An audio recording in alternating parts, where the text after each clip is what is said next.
Oh, good evening, Internet. I have come before you today to do a lot of bragging.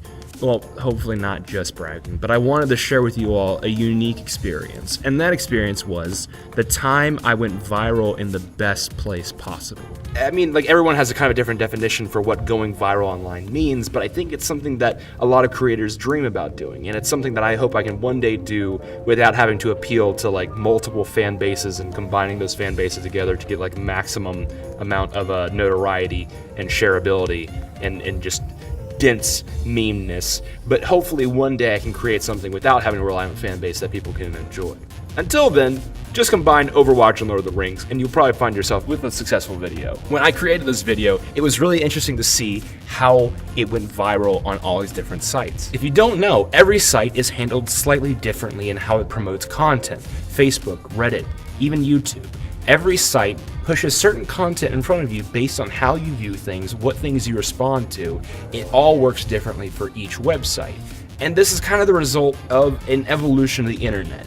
In the older days, we used to just share stuff by hand. If you liked something and you wanted some people to see it, you had to individually send it out to everyone, or possibly you were being followed by several people who could see it if you posted it.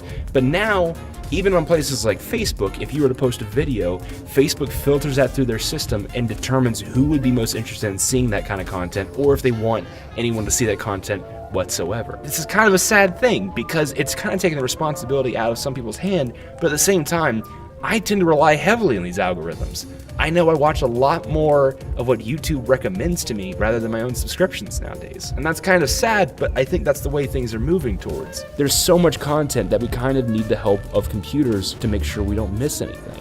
Though if you ask me, the biggest disappointment about going viral on these sites with these algorithms was that the experience was relatively the same no matter what the platform was. Basically, you get to see some numbers go up, and you see an influx of subscribers and commenters. Now, I love my subscribers, but a lot of these people just seem to be a number that pops up. While it's cool to have a lot of commenters and a lot of people pop up and say, yeah, good job, it's still very abstract. You don't really have a grasp of the amount of people who are enjoying this kind of thing. There was one website, though, where going viral was an extremely different experience. The interesting thing about this website is that while it does use algorithms and it does recommend things to its users, for the most part, it still relies heavily on users being the ones who distribute content.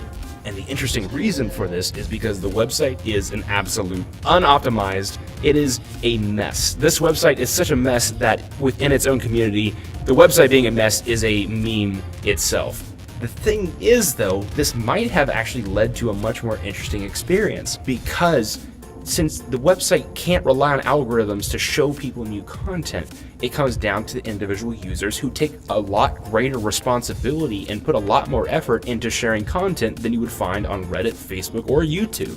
And this website was Tumblr. Every time somebody reblogs their content on Tumblr, Tumblr notifies you of that person reblogging you. And then when that person has their followers reblog your content, you get to see those people too. So for me, it started off as just 1 or 2 people reblogging my content after I tagged it with Overwatch. But then the next day, 4 more people reblogged it. And it kept on doubling and doubling and growing until eventually I had to turn off my notifications because my ego couldn't handle it. So it's really interesting because Tumblr, probably the biggest mess out of all the websites I've been talking about, and yet it provided the most unique and enriching experience. Not only was I able to see the spread of my content and see all the people who liked it, but I could actually then go into the people's names who liked my content, and I could see what their lives were like and what they were reblogging and the kind of stuff they enjoyed. It wasn't just a number anymore. It wasn't just a number that my video was doing well. I could dive in and find out more about these people. Like so many other websites, you can talk to people, but you can't find out about them. Weirdly enough, Tumblr's like one of the rare places left where you can actually get to know someone without having a conversation with them. So if you're gonna go viral, just first mix Overwatch with Lord of the Rings, easy peasy. And then I'd recommend posting it onto Tumblr because it was a pretty wild experience and I definitely recommend it. Well, that's enough bragging for now. Thanks for watching, Internet. I hope you have a good night.